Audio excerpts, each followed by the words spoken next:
ये जंगल में थे तो जंगल में ही इनको रहना चाहिए। हम जंगल से बाहर आ गए, इनके बराबर बढ़ गए तो इनकी कपड़े मैले होने लगते। आज की सबसे बड़ी खबर जो आपने मोन्टाज में सुना, हम जंगल में रहते थे, आपके अगल बगल में बैठे, आपका कपड़ा खराब हो गया। हेमंत सोरेन ने विधानसभा में ऐतिहासिक भाषण दिया। उन्होंने साफ कर दिया कि किस तरह से इस देश में दलित पिछड़े आदिवासी को फंसाया जाता है, और उन्होंने कहा कि इस देश का दलित पिछड़ा आदिवासी किसान अल्पसंख्यक एकजुट होकर बीजेपी के खिलाफ वोट दे। दूसरी सबसे बड़ी खबर है प्रधानमंत्री की लफाजी। संसद में आज प्रधानमंत्री ने अपना 10 साल में क्या किया कुछ नहीं बताया, देश की हालत क्या है ये भी नहीं बताया, आंकड़े आते नहीं है, विपक्ष कमजोर हो गया, विपक्ष नहीं टिकेगा, बस राजनीतिक भाषण। ऐसा लगता है प्रधानमंत्री 365 दिन चुनावी मोड में होते हैं। और सोचिए बीजेपी चुनाव जीतने के लिए किस हद तक जा सकती है। चंडीगढ़ मेयर चुनाव को लेकर सुप्रीम कोर्ट ने कहा है कि जो अधिकारी है, जो बीजेपी का नेता है, उस पर एफआईआर दर्ज हो, और 19 तारीख को कोर्ट में बुलाया है। और वहीं बावन मेश्राम ने और एक बार फिर से ऐलान किया है कि राजधानी दिल्ली में ईवीएम के खिलाफ सिर्फ से बड़ा प्रदर्शन होगा। नमस्कार, मैं शंभू कुमार सिंह और आप देख रहे हैं नेशनल दस्तक। वो तमाम बड़ी खबरें जो आज सोशल मीडिया पर वायरल है, उसका एक एक करके विश्लेषण, और ये खबरें जो आपके लिए बहुत ज़रूरी है। तो आज सबसे ज़्यादा सोशल मीडिया पर वायरल है। सोचिए चंडीगढ़ मेयर चुनाव कराने वाले रिटर्निंग ऑफिसर पर मुकदमा दर्ज हो, इसने लोकतंत्र की हत्या की है। सोचिए एक मेयर के चुनाव जीतने के लिए जब बीजेपी के नेता इस हद तक गिर सकते हैं, तो सीएम पीएम के लिए ईवीएम का क्या क्या नहीं इस्तेमाल होता हुआ होगा, ये आप अंदाजा लगा सकते हैं। मुफ्ती सलमान अजहरी को हिरासत में लेने के 12 घंटा बाद गुजरात पुलिस ने गिरफ्तार कर लिया और 2 दिन के ट्रांजिट रिमांड पर जूनागढ़ ले जाया गया। सोचिए इस देश के मुसलमान अब अपने धार्मिक प्रचार प्रसार भी नहीं कर सकते हैं। मतलब इस देश में अब सब कुछ तय हो रहा है। सोचिए तो मुसलमानों की स्थिति, दलित पिछड़े आदिवासियों की स्थिति किस तरह से कर दी गई है, आप कल्पना कर सकते हैं। बीजेपी के तमाम षड्यंत्र एवं साजिशों के बावजूद झारखंड में महागठबंधन सरकार विश्वास मत हासिल कर मुख्यमंत्री चंपई सोरेन जी तथा जेम कार्यकारी अध्यक्ष हेमंत सोरेन सहित तमाम महागठबंधन में शामिल कांग्रेस और राजद के सभी माननीय विधायकों को हार्दिक बधाई एवं धन्यवाद। चंपई सोरेन मुख्यमंत्री बन गए, उन्होंने विश्वास मत प्राप्त कर लिया है, और इसी दौरान हेमंत सोरेन ने ऐतिहासिक भाषण दिया और कहा है कि दलित पिछड़े आदिवासी किसान अल्पसंख्यक एकजुट हो जाओ। बीएसपी सुप्रीमो मायावती ने यूपी सरकार से पूछा है, उत्तर प्रदेश सरकार द्वारा आज सदन में पेश वर्ष 2024-25 का बजट पार्टी के चुनावी हित का ज्यादा एवं व्यापक जनहित एवं जल कल्याण का कम लगती है। सरकार की विभिन्न घोषणाएं, वादे और दावे अपनी जगह, किंतु क्या विकास संबंधी सरकार के पिछले सारे वादे पूरे हो गए, इसका भी मूल्यांकन जरूरी है। सोचिए प्रधानमंत्री नरेंद्र मोदी ने 10 साल में क्या किया, खुद उसको कुछ नहीं बताया, सिर्फ अपना राजनीतिक गुणगान किया। और यूपी सरकार सर्व समाज के हित, विकास एवं कानून व्यवस्था के संबंध में जितने भी दावे और वादे बजट में करती है, उससे सही अनुपालन जरूरी, तभी राज्य के लोगों की अपार गरीबी, बेरोजगारी एवं पिछड़ापन आदि दूर हो पाएगा, जिसका फिर सीधा प्रभाव देश के विकास, यहाँ के लोगों के उन्नति पर पड़ेगा।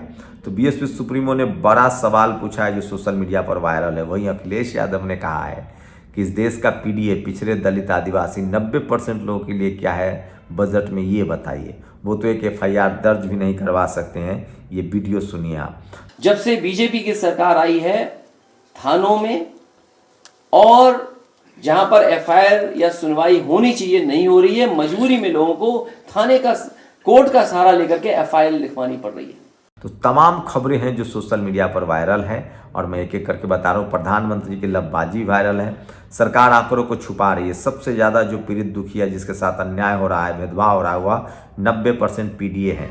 सोचिए तो आज अखिलेश यादव को भी, हेमंत सोरेन को भी दलित पिछड़े याद आ रहे हैं, और अब बहुजन समाज के नेता कम से कम इन सब खेलों को समझने लगे हैं। और इसलिए मैं कह रहा हूँ कि सोशल मीडिया ही सच्चा मीडिया है, सोशल मीडिया ही बहुजन मीडिया है। और हेमंत सोरेन, सिर झुकाकर मुझे चलना नहीं आता। हेमंत सोरेन के आज वो तमाम ऐतिहासिक भाषण नेशनल दस्तक पर जाकर देख सकते हैं जो उन्होंने कहा है, ऐतिहासिक है, मार्मिक है। झारखंड से पहले ही बिहार में सत्ता बदलाव हो गया, उसी दिन मुख्यमंत्री की शपथ दिलवा दी, लेकिन आज तक फ्लोर टेस्ट नहीं हुआ। आखिर क्यों? सोचिए झारखंड में फ्लोर टेस्ट हो गया, बाद में सरकार बनी, लेकिन अभी तक बिहार में नहीं हुआ है। क्या ये बेईमानी नहीं है? लेकिन सवाल है कि चपरासी से लेकर चीफ जस्टिस तक जब एक ही पार्टी के समर्थक बन जाए तो क्या होगा। ये वीडियो सबसे ज़्यादा वायरल हो रहा है। हम जंगल से बाहर आकर इनके बराबर बैठ गए तो इनके कपड़े मैले होने लग गए, हेमंत सोरेन ने ये कहा है। और ये सबसे मार्मिक भाषण और बीजेपी का आदिवासी वोट तो गया। आने वाले 19 फरवरी को ईवीएम के विरोध में एक और बड़ा आंदोलन करेंगे। बावन मेश्राम ने यह बड़ा ऐलान किया है उदित राज के साथ मिलकर। आदिवासी दलित पिछड़ों के प्रति ये घृणा हजारों साल से भरी है। घृणा के चलते ही इंसानों को जातियों में बांट दिया और मुट्ठी भर लोग राज कर रहे हैं। उन्हें बराबरी नहीं पसंद। 100 में 90 अब इस घृणा को मोहब्बत में तब्दील करने के लिए एकजुट होंगे। संविधान को भारत बनाएंगे, जोहार। तो इस सबसे ज़्यादा सोशल मीडिया पर हेमंत सोरेन का आज भाषण वायरल है, जो सबसे ज़्यादा लोग सुन रहे हैं। और सुधीर चौधरी ने अपनी मूर्खता में आदिवासी वोटों का फिर से झारखंड मुक्ति मोर्चा से जोड़ दिया। इसलिए शास्त्रों में कहा गया है कि कभी भी मूर्ख बंदर से दोस्ती नहीं करनी चाहिए। आपकी नाक पर बैठी मक्खी भगाने के लिए आपकी नाक काट सकता है। वो आपका नुकसान नहीं करना चाहता है, पर वह मूर्ख बंदर नुकसान कर जाएगा। तो सोचिए किस तरह से इस देश के सारे आदिवासी जो हैं वो पूरी तरह से बीजेपी के खिलाफ हो गए हैं और मीडिया के खिलाफ हो गए। मीडिया का बैकआउट शुरू हो गया। मैं देश के दलित, आदिवासी और पिछड़े समुदाय के लोगों से बीजेपी के खिलाफ एकजुट होकर लड़ने का आह्वान करता हूं। ये बात हेमंत सोरेन ने कहा है, अखिलेश यादव ने कहा है, तेजस्वी यादव ने कहा है। तो चलिए, बहुजन समाज की जो सेकेंड जनरेशन के लीडरशिप है ना, वो अब इस राजनीति को कम से कम समझ गए, जो कांग्रेस के दौर में नहीं समझते थे। और अब ये राजनीति समझ गए। ये कम से कम अच्छी बात है कि अपनों का दर्द उनको पता चल गया है।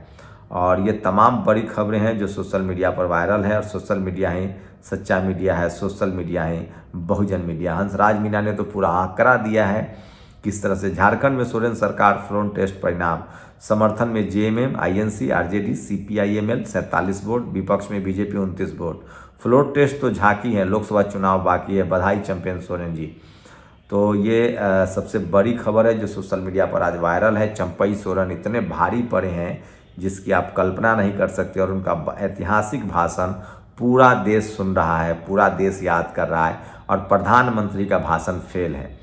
पूर्ण राज्य के लिए लाखों लद्दाखी सड़क पर हैं। हेमंत सोरेन की गिरफ्तारी के खिलाफ लाखों झारखंडी सड़क पर हैं।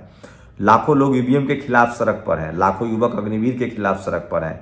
लाखों लोग राहुल गांधी की भारत जोड़ो यात्रा में सड़क पर। ऐसे ही पूरे देश में लोग आंदोलित हैं। टीवी पर ये सब नहीं दिखाया जा रहा है, लेकिन क्या ये लोग 2024 में वोट नहीं डालेंगे? 2024 भाजपा के लिए मुश्किल भरा है। मैं फिर कह रहा हूँ, 2024 में सिर्फ टीवी अखबार में बीजेपी जीत रही है, अपने सबसे बुरे वक्त में है। और 500 सोचिए, पिछले 2018 में 1056 करोड़, 2019 में 5071 करोड़, 2020 में 1600 करोड़ रुपए, लगभग 16,518 करोड़ रुपए अब तक इलेक्ट्रोल बॉन्ड से बीजेपी को चंदा मिला है, जिसमें कांग्रेस और लेफ्ट पार्टियां भी हैं। दलित, पिछड़े, आदिवासी की पार्टी को चंदा भी नहीं मिलता है। और 12 ज्योतिर्लिंगों में से एक सोमनाथ मंदिर के नीचे भी 3 मंजिला इमारत होने का पता चला है। आईआईटी गांधीनगर और 4 सहयोगी संस्थाओं के आर्कियोलॉजी एक्सपर्ट्स ने इसका पता लगाया। यह जांच प्रधानमंत्री और सोमनाथ मंदिर ट्रस्ट के नरेंद्र मोदी के आदेश पर दिया गया था। यहाँ पता चला है कि इसके नीचे बुद्ध विहार था। ये मैं नहीं कह रहा हूँ, ये ऐतिहासिक खुलासा है जो आर्कियोलॉजिकल सोचिए, आर्कियोलॉजिकल डिपार्टमेंट ने खुलासा किया है कि सोमनाथ मंदिर के नीचे 3 मंजिला इमारत और बौद्ध गुफाएं हैं। जमीन से 12 मीटर अंदर तक जांच हुई है। सोचिए, इस देश में बुद्धिस्टों की चोरी हुई है, धर्म की चोरी हुई है। दलित, पिछड़े, आदिवासियों को समझना पड़ेगा। लेकिन सवाल है कि इसको लेकर हाई कोर्ट, सुप्रीम कोर्ट कुछ भी नहीं कहेगा, क्योंकि आपके खिलाफ बात करने वाला कोई नहीं है। तो सोचिए, आज एक तरफ टीवी अखबार प्रधानमंत्री की लफबाजी दिखा रहा है, लफबाजी। प्रधानमंत्री 10 साल में उन्होंने क्या काम किया वो नहीं बता रहे हैं। यूपी सरकार ने 10 साल में क्या काम किया वो भी नहीं, 7 साल में क्या किया वो भी नहीं बता रही है। विपक्ष क्या कर रहा है ये बता रही है। प्रधानमंत्री का ये काम है, विपक्ष अपने पैर कुल्हाड़ी में गांठ ले। वो आपको अच्छा लगा तो विपक्ष को नसीहत दे रहे हैं। सवाल यह है कि उनके साथ टीवी है, अखबार है, लेकिन वही हेमंत सोरेन का ऐतिहासिक भाषण। और सोचिए, सुप्रीम कोर्ट ने कहा है कि चंडीगढ़ मेयर के चुनाव में जो गड़बड़ी की है रिटर्निंग ऑफिसर ने, उसके खिलाफ केस दर्ज हो। इसके बाद भी बीजेपी का कोई नैतिकता है? धर्म के नाम पर इस देश को गुमराह तो नहीं किया जा रहा है?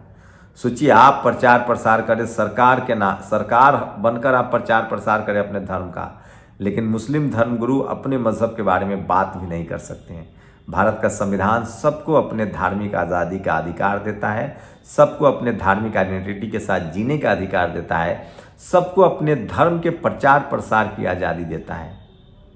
लेकिन सोचिए, इस देश में दलित, पिछड़े, आदिवासियों के संवैधानिक अधिकारों को किस तरह से कुचला जा रहा है।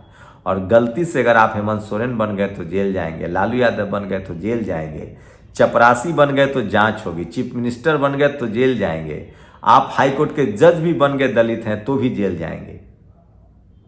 इसलिए कह रहा हूं, इस देश के SC, ST, OBC को संवैधानिक अधिकारों के लिए सजग और सचेत होना चाहिए। अपनी प्रतिक्रिया जरूर दीजिए। शुक्रिया। नेशनल दस्तक की आपसे गुजारिश है कि अगर इसको बचाना चाहते हैं तो नेशनल दस्तक को सब्सक्राइब करने के लिए रेड कलर के सब्सक्राइब बटन को दबाएं, फिर बेल आइकन की घंटी दबाएं। नेशनल दस्तक को बचाने के लिए बहुत जरूरी है कि हर खबर को शेयर करें, लाइक करें, कमेंट जरूर करें।